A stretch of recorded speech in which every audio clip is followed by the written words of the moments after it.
Check it out.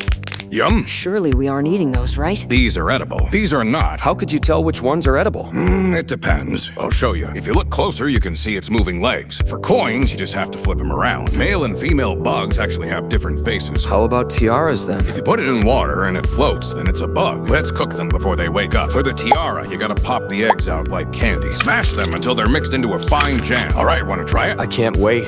The colors look amazing. Dang, you're right. This is the reason behind Yorozu's crazy obsession with Sukuna. The encounter at the Sendai Colony Stadium opened with a daring declaration from the Heian-era sorcerer. Feeling a bond of fates, Yorozu blatantly wanted to teach the meaning of love to Sukuna, whom she perceived as living in absolute loneliness. She even proposed an irrational wager. If she won, Sukuna would have to marry her. Without a hint of emotion, the King of Curses agreed to the terms with a dismissive tone, as if the final outcome, Yorozu's death, was already a certainty. As the battle erupted, Sukuna took an extraordinarily cruel tactical step. He openly refused to use his original slashing techniques and chose to fight purely using Megami Fushiguro's 10 Shadows. The sinister intent behind this decision was clear. By killing Sumiki, whose body Yorozu inhabited, using her own brother's technique, Sukuna wanted to ensure Megami's soul was shattered by permanent guilt. Sukuna's reluctance to use his innate power triggered a massive rage within Yorozu. Feeling insulted and not recognized as an equal opponent, her pride was severely wounded. Driven by frustration, Yorozu was determined to force Sukuna to unleash his shrine technique. She pushed her construction technique to its maximum potential, creating a peak form of biological insect armor that encased her entire body. With her physical prowess surging drastically, Yorozu lunged forward at lethal speeds, initiating a brutal fight purely to capture the attention of the man she worshipped so obsessively.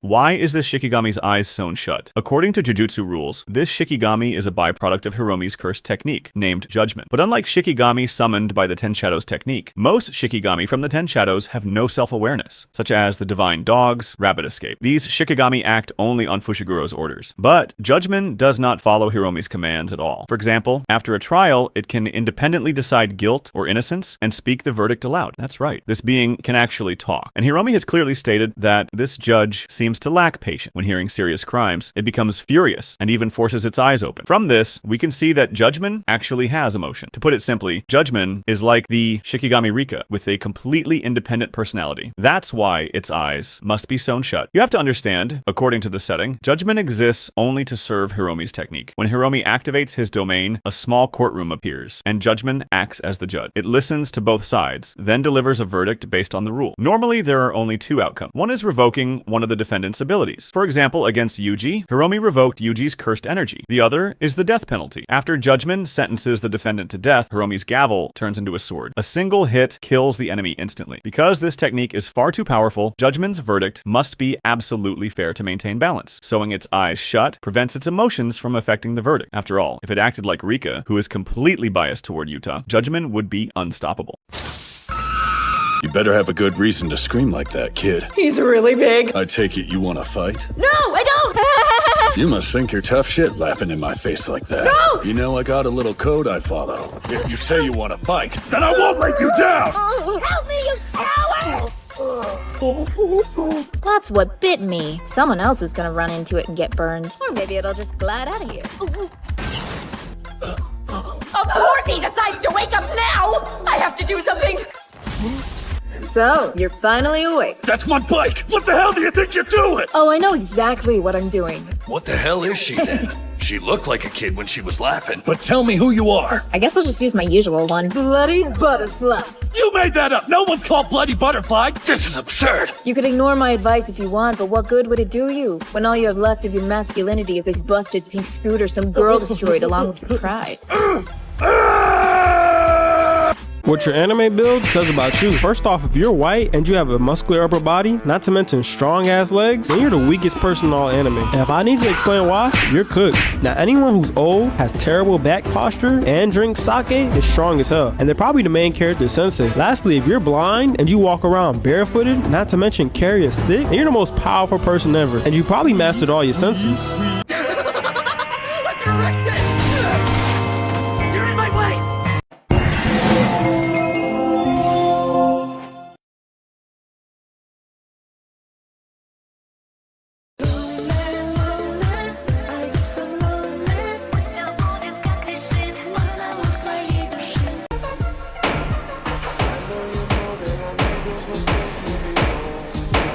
This Rio cosplayer went insanely viral. So there's this girl named Candy. She's been posting cosplay for a while now, but none of them really popped off like that until a few days ago. She dropped her Rio cosplay from Gachiakuta, and boom, hundreds of thousands of likes. Rio is extremely skinny, like dangerously skinny, and that's what makes it hard to pull off in real life. But Candy, she nailed it. Her body type matched the character so closely that people couldn't stop talking about it. But then, the comments got concerned. People started saying things like this. Please, sir, can you take these off of me? These restraints hurt so much. I don't even need to look. That young girl is perfectly normal. We feel there's zero possibility that an evil spirit has possessed your daughter. There's a nasty one in there. Something's definitely wrong. Stop playing into his delusions. You just want to pocket that reward money. Anybody she managed to trick should pack up and get out of here. Nobody? Or how I never even introduced myself, but she still called me a psychic? That means she must have heard everything we said. Are you okay? She's a monster. You found me out. No point in pretending. Just try to get me out of this, girl. I dare you. Appears it's finally my turn then. Leave this mortal plane. He doesn't spread salt around or use a chant or anything. Mommy! Has he been possessed now? So that's it? You gotta be kidding me. Anti-possession jumping knee strike! Master Shooting! Sorry! Hey, evil spirit! My intuition tells me that you're actually Keiji Moga.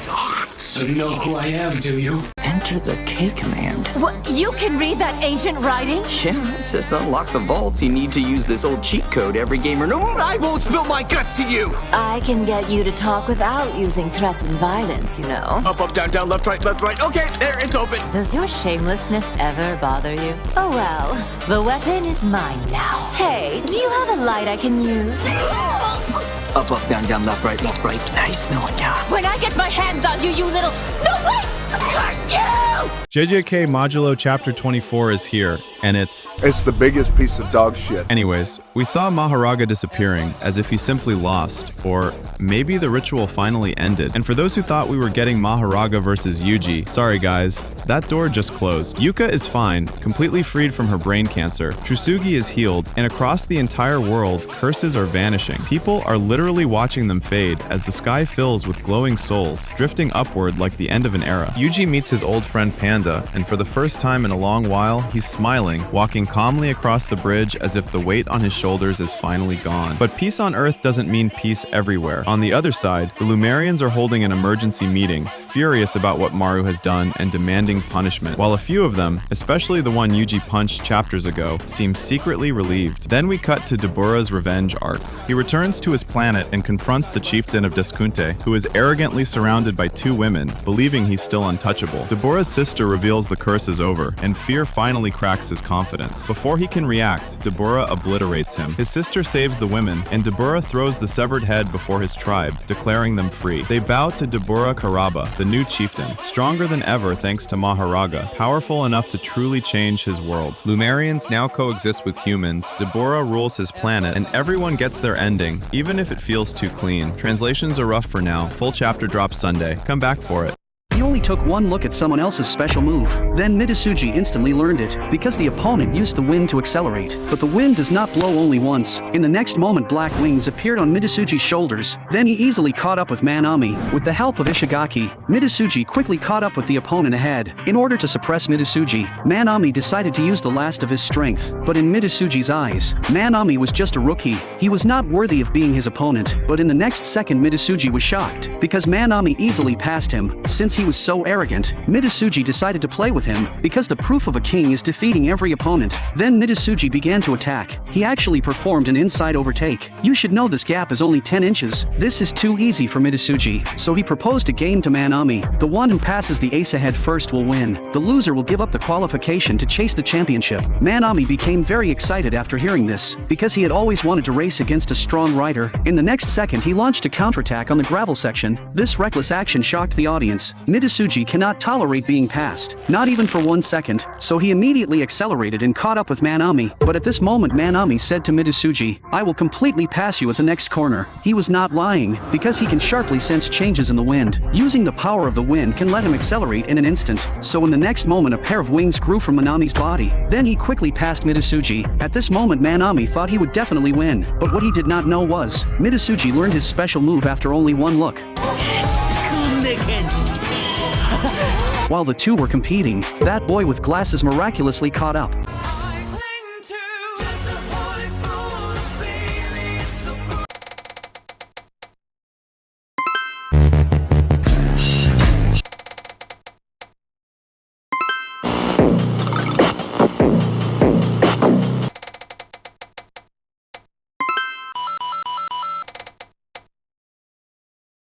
God damn.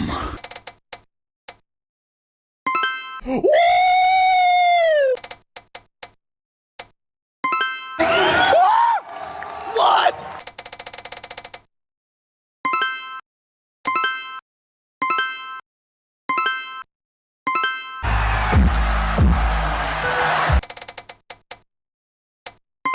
Damn! That's why he's the GOAT! The GOAT! Yes! Yes! Yes! Yes! No, no, no, no, no, no, no! Wait!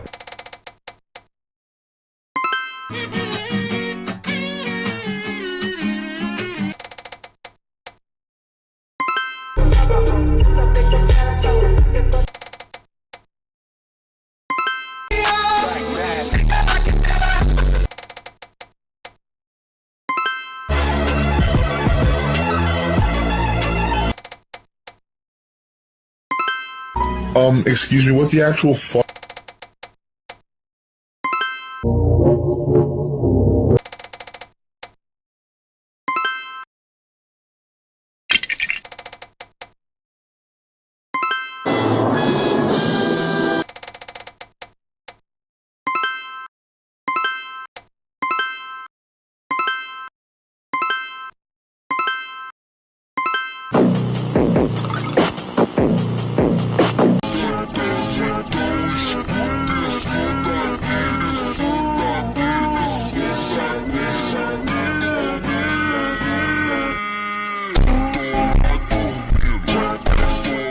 Your Majesty, may I ask you about a certain name? To be clear, I'm not an agent or a minion or anything of this person I'm thinking about, so please don't attack me for simply mentioning them, if you wouldn't mind. I shan't begin our duel until you're armed. You have the Demon King's word. Does the name Man God mean anything at all to you?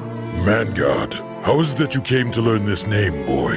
They appear in my dreams. In your dreams, I see. What do you know about them? Nothing.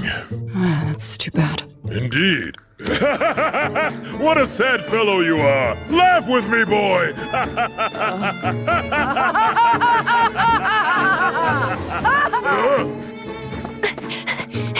Here's your staff. I'm sorry it took so long to find it. No, that's quite all right. I appreciate you running to get it. Every human on Earth wakes up with one move: kneeling. Whether you're a newborn baby or a world leader, everyone has to bow down for survival, all because a global aurora just hit. Animals and plants are mutating, gaining supernatural powers. At the same time, every person on the planet gets this message: bow to whatever you believe in and you'll gain its power. Someone bows to a tank, instantly gets covered in armor. Another guy bows to a cartoon wolf, grows razor-sharp claws and fangs. Some dude even bows to a basketball player avatar and becomes a literal basketball god on the court. But me? I'm bowing to myself. See, I've been reborn. And I know the truth. Your power doesn't depend on what you bow to. It's all about compatibility. The higher your connection, the stronger you get. Some lucky ones found their past life deity and became warlords. But in my last life, I made a mistake. Bowed to Zhuge Liang. Sure, I could predict the future, but I couldn't fight, and I got killed by the guy who murdered my father. Right before I died, though, my divination powers exploded, and I saw it. My true reincarnation deity. This god holds a demon-slaying sword, wears sky-covering armor, carries a wind pearl, rides a black tortoise. It's the supreme demon lord, the true martial emperor. Now I'm back, one day before the change. I'm gonna awaken the strongest true martial legacy, protect the ones I love, and kill my enemies. First step, get to Wudang Mountain, now. That's the true martial emperor's sacred ground. Only by bowing to myself there can I unlock the complete legacy. Next day. Wudang Mountain is packed with tourists, but one guy stands out. Me, carrying a nearly 7-foot-tall mirror on my back. 3 steps, 1 bow, 9 steps, 1 kowtow. I don't care what people think. Every move has to be perfect, because the more sincere you are, the higher your compatibility. Eyes locked, I keep climbing toward the Thunderfire Hall. Suddenly, a white dot appears in the sky. It flashes, and a blinding white light explodes outward. Then everyone hears it in their head. Start bowing now. Gain your power. You've got 24 hours. After that, the change ends, and the world enters a new era. At the same time, every animal on Earth roars to the sky. Mutations begin. Tigers grow massive fangs, wolves sprout wings from their backs, even plants go crazy. I look up and sigh. What's coming has come. All right then, let's kick off this global transformation. My phone rings, snapping me back. Where? Tai Xuan, where are you? The change started. My parents want me home. They got a jade Guanyin statue. Say I can get the Guanyin legacy. Tai Xuan, I'm on the mountain. Swear, you can call me when you're back. Listen carefully. This is important. It's not about how valuable the object is. It's about compatibility, how close you are to it. The stronger your bond, the better the legacy. You've got 24 hours. Think it through with your parents before you decide. I hang up, eyes on the incense burner at the mountain gate. I light incense, set offerings, and lock my gaze on the Thunderfire Hall at the peak. Because of the change, the world's already in chaos. After a brief moment of confusion, people are making their choices. Action figures, idols, statues. Hey, can I go see that person? There you go, all done. Here, take these. You need shoes, right? Isa, those shoes are way too small for him. Oh, okay. Then maybe yours will fit him. Mine? Please. Thank you. But just giving him my shoes won't truly help him. No way. I have an idea. He is really good at polishing shoes. Won't he be perfect for your shop? Wait, what? Look! See how shiny my shoes are? He just polished them for me. Please. What a kind girl she is. Hey, Mr. Shoeshine Man. It's all thanks to you, little lady. I can't thank you enough. 何してるんですか? Tell me you love me. Please, tell me you love me. Why was he kissing another girl, and why did it have to be Sai? He told me that he was in love with me. Why would he say that and then cheat on me?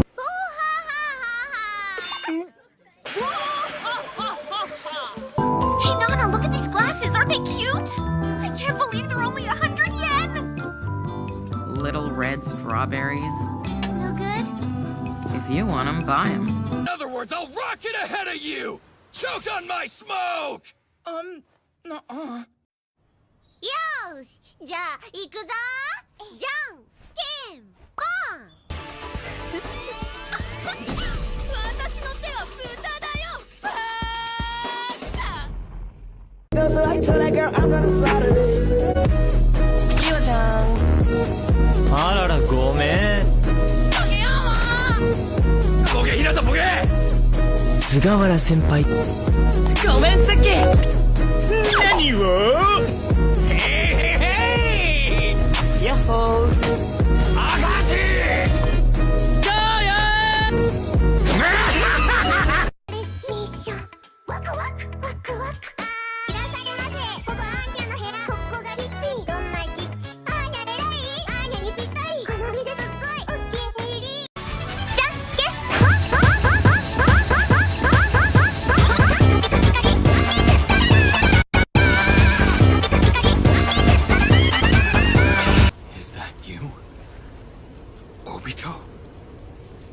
Where is your sword? Don't need it.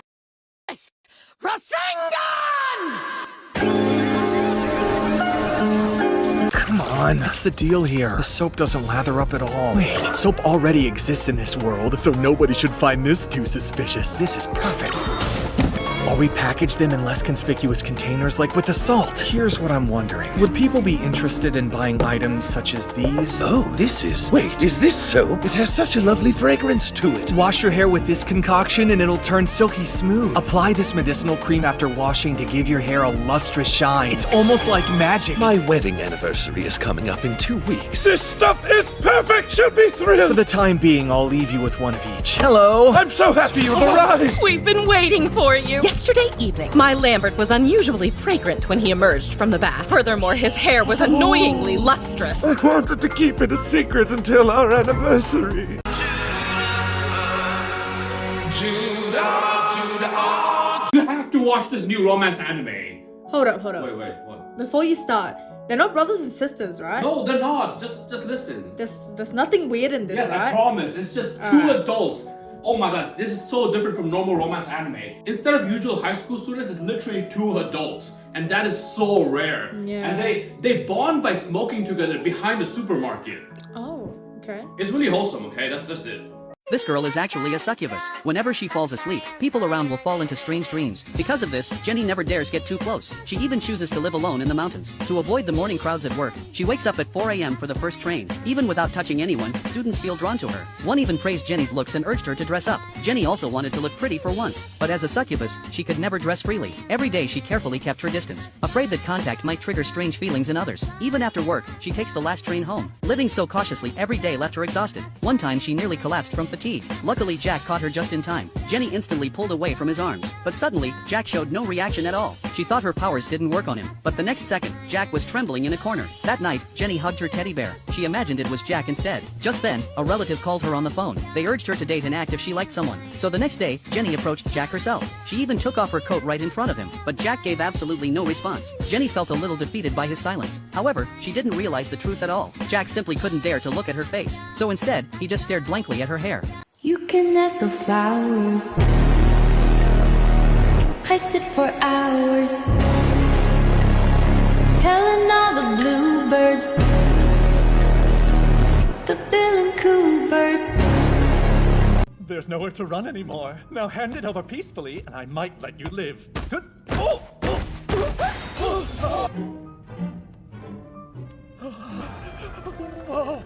Dolph is dead! Hang on. If we're 10 meters away from each other, it won't give you enough time to see the bullet line and react. Definitely hit you. You won't know for sure till you try. I knew it. He does have a plan. Get set.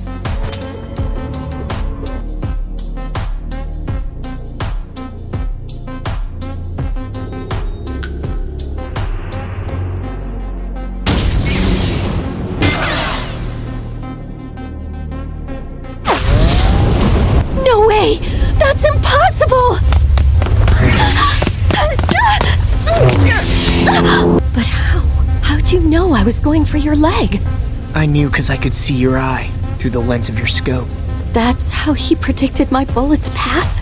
That's amazing! Hello, everyone. My name is Irina Shido. It's a pleasure. No way! That's what I'm talking about! Yuka wasn't lying! Oh, hi, Issei. I didn't see you there. Yo, why's my future baby mama talking to your dumb ass? What the hell is this thing? That thing you're referring to is a coffin. What have you done with my bed? I had it disposed of course.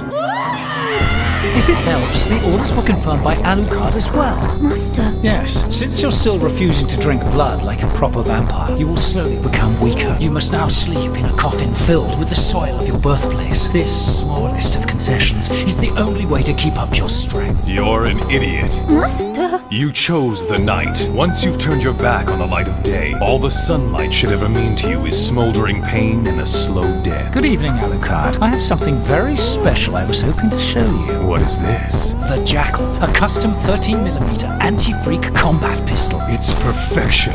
I bet this beauty could even stop Father Anderson dead in his tracks. Oh my god, Master, that's amazing! Miss Victoria, I believe I have something special for you as well. The Harkonnen, a 30mm anti-freak cannon.